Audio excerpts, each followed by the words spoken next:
ഇന്ന് നല്ലൊരു നാടൻ സാമ്പാറാണ് ഉണ്ടാക്കുന്നത്. അതിന് വേണ്ടിയിട്ടുള്ള സാധനങ്ങൾ എന്തൊക്കെയാണെന്ന് നോക്കാം. സാമ്പാർ വെക്കാനായിട്ട് ക്യാരറ്റ് എടുത്തിട്ടുണ്ട്, വെണ്ടക്ക, ഉരുളക്കിഴങ്ങ്, ഒരു വെള്ളരിക്ക പീസാണ് ഇത്, വെള്ളരിക്ക, ഒരു ഉള്ളി, ഒരു തക്കാളി, 2 പച്ചമുളക്, 2 മുരിങ്ങാക്കായ്. ഇത്രയാണ് സാമ്പാർ വെക്കാനെടുത്തിന്. ഈ പരിപ്പ് തോരപ്പരിപ്പാണ് ഞാൻ എടുക്കല്, കടലപ്പരിപ്പ് എടുക്കലില്ല. ഇത് കഴുകി കുക്കറിലിട്ടിട്ടുണ്ട്. ഈ കഷ്ണങ്ങളെല്ലാം ഞാൻ ആ പരിപ്പിലേക്ക് മുറിച്ചിടുന്നുണ്ട്. ഇത്രയും മഞ്ഞൾപ്പൊടി ഇട്ട് കൊടുത്തിന്. കഷ്ണമെല്ലാം അതിലിട്ട് കുറച്ച് വെള്ളം ഒഴിച്ച് കൊടുത്ത് കുറച്ച് മഞ്ഞൾപ്പൊടി ഇട്ട് കൊടുത്തേ. എന്നിട്ട് ഇത് അടച്ച് വെച്ചിട്ട് ഒരു വിസിലാണ്, ഒരു വിസിൽ അടുപ്പിച്ചിട്ട് ഇത് ഒരു നാരങ്ങ വലുപ്പത്തിലുള്ള പുളിയാണ്. ഇത് വെള്ളത്തിൽ പൊതിരാൻ വെച്ചിട്ടുണ്ട്. കഷ്ണങ്ങളിവിടെ അരിഞ്ഞ് വെച്ചിട്ട് മുറിച്ച് വെച്ചിന്. ഇനി തേങ്ങയും ജീരകവും കറിവേപ്പിലയും ഉലുവയും ഉള്ളിയും വെളുത്തുള്ളിയും കൂടിയിട്ട് വറക്കാൻ വെച്ചിട്ടുണ്ട്. ഇത് നല്ലൊരു ബ്രൗൺ കളറാവുന്നവരെ വറുത്തെടുക്കാം. നമുക്ക് കുറച്ച് വെളിച്ചെണ്ണ ഒഴിച്ചിട്ട് ഒന്ന് വറുത്തെടുക്കാം. കളർ മാറി വന്നിട്ടുണ്ട്. അന്നേരം നമുക്ക് മുളക് പൊടി ഇട്ട് കൊടുക്കാം. 2 സ്പൂൺ മുളക് പൊടി, 3 ഇട്ടിട്ടുണ്ട്.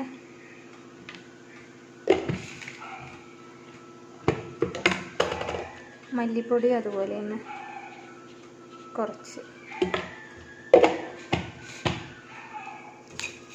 ഇളക്കി മിക്സ് ചെയ്തിട്ട് മുളക് പൊടിൻ്റെയും മഞ്ഞൾപ്പൊടിൻ്റെയും എല്ലാം ഒരു പച്ചമണം മാറുന്ന വരെ ഇളക്കി കൊടുക്കും.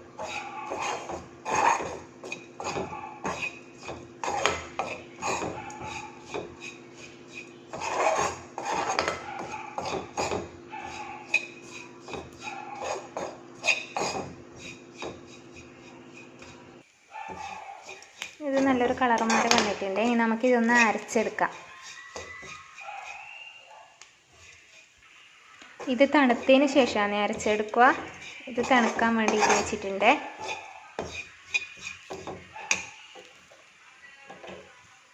നമുക്കിനി വിസിൽ വന്നിട്ട് തുറന്ന് നോക്കിയിട്ടില്ല. കുക്കറിൽ ഇനി വിസിൽ വന്നത് തുറന്ന് നോക്കാമല്ലോ. കുക്കർ വിസിൽ പോയി തുറന്ന് നോക്കിയപ്പോൾ ഇങ്ങനെയായിനെ. നമുക്കിതിൽ മറ്റേ കഷ്ണങ്ങളും ഇട്ട് ഈ തേങ്ങയും അതെല്ലാം വറുത്ത് വെച്ച ചാറിൽ ഒഴിച്ചിട്ടുണ്ട്. ഇനി കുറച്ച് വെള്ളം ഒഴിച്ച് ഇത് അരച്ചെടുക്കാം. കുക്കർ തുറന്ന് നോക്കിയാൽ ഇങ്ങനെ അതിനെ. ഇനി നമുക്ക് ഈ അരപ്പ് കുക്കറിലേക്ക് ഒഴിച്ച് കൊടുക്കാം.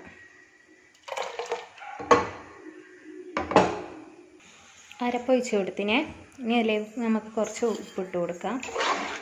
എന്നിട്ട് സ്റ്റൗ ഓണാക്കി വെച്ചിട്ടുണ്ട്.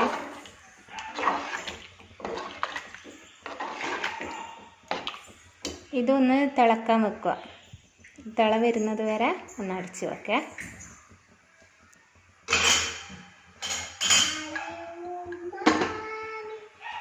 ഇത് തിളച്ച് വരുന്നുണ്ട്. അന്നേരം നമുക്ക് കറിവേപ്പില ഇട്ട് കൊടുക്കുക. എന്നിട്ട് മുറിച്ച് വെച്ച ഈ കഷ്ണങ്ങളില്ലേ അതും കൂടെ ഇതിലേക്ക് ഇട്ട് കൊടുക്കാം.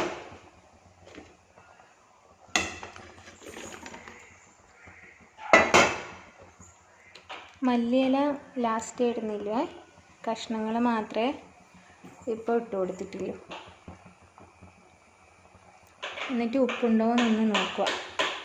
ആ കഷ്ണങ്ങളെല്ലാം ഇട്ട് കൊടുത്തിട്ട് തിളച്ചിട്ടുണ്ട്. ഇനി നമുക്ക് ഈ പുളി പിഴിഞ്ഞ വെള്ളമില്ലേ അത് ഇതിലേക്കൊന്ന് ഒഴിച്ചു കൊടുക്കാം. ഈ പുളി പിഴിഞ്ഞ വെള്ളം ഇതിലേക്ക് ഒഴിച്ചിട്ടുണ്ട്. തിളച്ചിട്ടുണ്ട്. പുളിവെള്ളം ഒഴിച്ചിട്ട് എന്നിട്ട് നമ്മൾ സാമ്പാർ കൂടി ഇട്ട് കൊടുക്കുക. സാമ്പാറോട് വിട്ട് ഇളക്കുന്നുണ്ട്.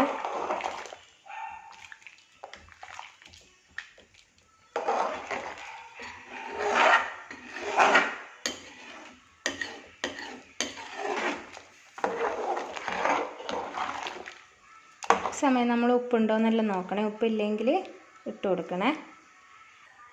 കുറച്ചും കൂടെ ഉപ്പിട്ട് കൊടുത്തിട്ടുണ്ട്. ഉപ്പ് കുറവായിന്. എന്നിട്ട് ഇത് തിളക്കട്ടെ. കുറച്ച് മല്ലിച്ചപ്പ് ഇട്ട് കൊടുക്കുന്നുണ്ട്.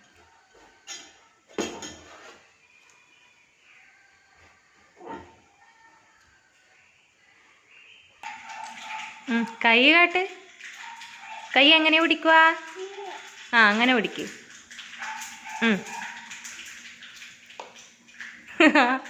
വേഗം കുടിച്ചോ. സൂപ്പറാണോ? ഉപ്പുണ്ടാ? പുളിയുണ്ടാ? സാമ്പാർ പൊടിയിലോട്ട് നല്ലോണം തിളച്ച് വന്നിട്ടുണ്ട്. ഇനി നമുക്കതിലേക്ക് കടുക് വറുത്തിടാം.